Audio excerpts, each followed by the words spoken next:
Welcome to Walking with Jesus Bible Study. We're going to be in the book of 1 John, chapter 3, verses 17 through 18. But whoso hath his world's good, and seeth his brothers have need, and shuttleth up his bowels of compassion from him, how dwelleth the love of God in him? My little children, let us not love in word, neither in tongue, but in deed and in truth. And I'm going to repeat that. But whoso hath this world's good, and seeth his brother have need, and shuttleth up his bowels of compassion from him, how dwelleth the love of God in him? My little children, let us not love in word, neither in tongue, but in deed and in truth. You know, also, I'm going to say here that the Bible says faith with no works is dead. And then it continues to follow in the verses that how is it you come across somebody and you see them in need of food, and then you say, God bless them, and continue on your way, but you didn't provide for them food or clothing, and you see that they're in need of it. Your faith is dead because you did no works. God has placed people in front of us at certain times for certain reasons. There is no coincidence when it comes to God. So as a child of God, when you're being shown something, when something is being brought to you, and you do nothing, something is wrong with you. Now, I know that there's a lot of times that all we can and we have the ability to do is pray. But see, God knows that. But when you have the ability to actually do something, when you're saying God bless that person and then don't do it, it is wrong. The scriptures also say, for that if we see and we know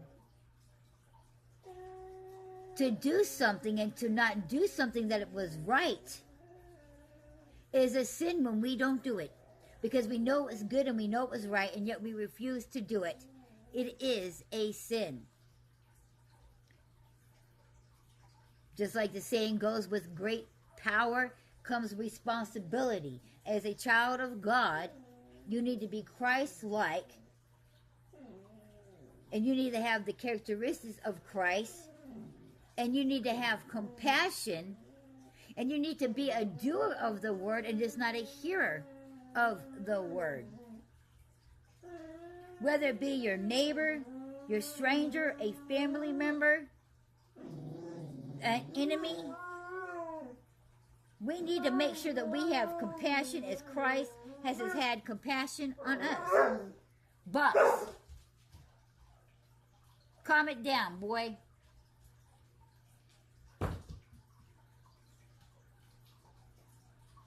We got to have the love that Christ has. Pour out your love, pour out your compassion onto any and everybody that God has placed in your path. You know, we only seem to think that we are being tested when something hard or difficult is coming in our life, but we are being tested with the characteristics that we hold. Even over the small things. Did you hold the door for that person? Did you have food on you?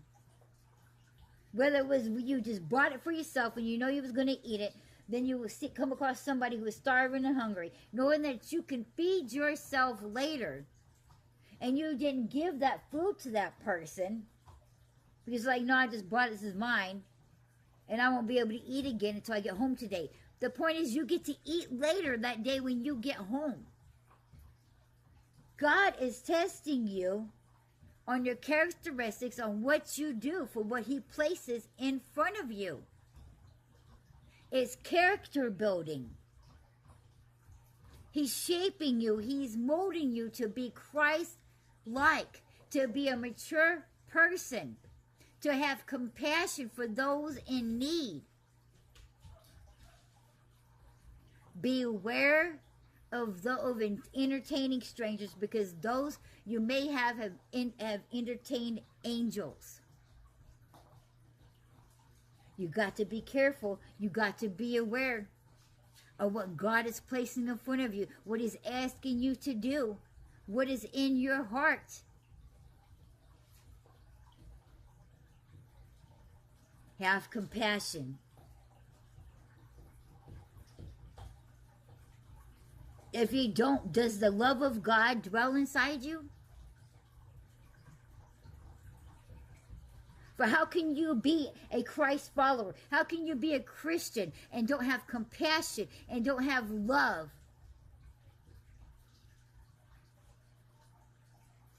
It doesn't have to be just somebody you know intimately or hold near and dear to your heart. Even the enemy, a stranger, still shows compassion for another stranger.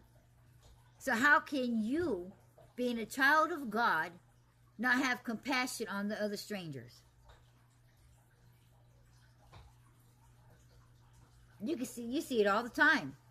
One drug addict comes across another drug addict, and they see that they need a quick fix or whatever. They will share with what they have. So if the evil can have compassion upon a stranger, how is that you, as a child of God, cannot show compassion for strangers, for the enemy, your loved ones?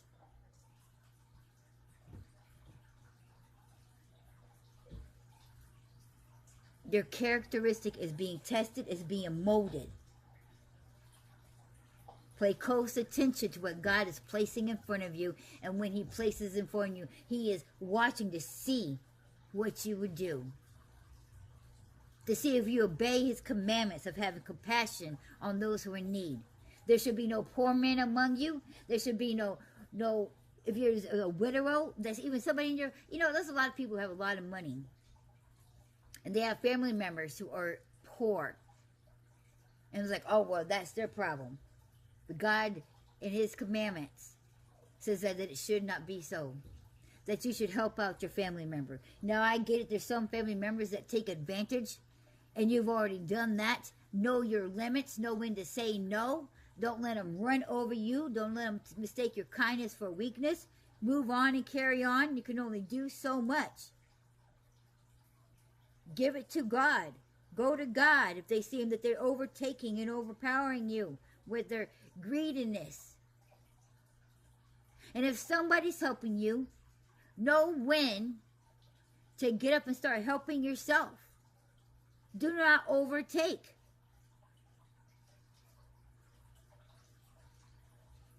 Do not just keep receiving and not trying to get up and do things for yourself.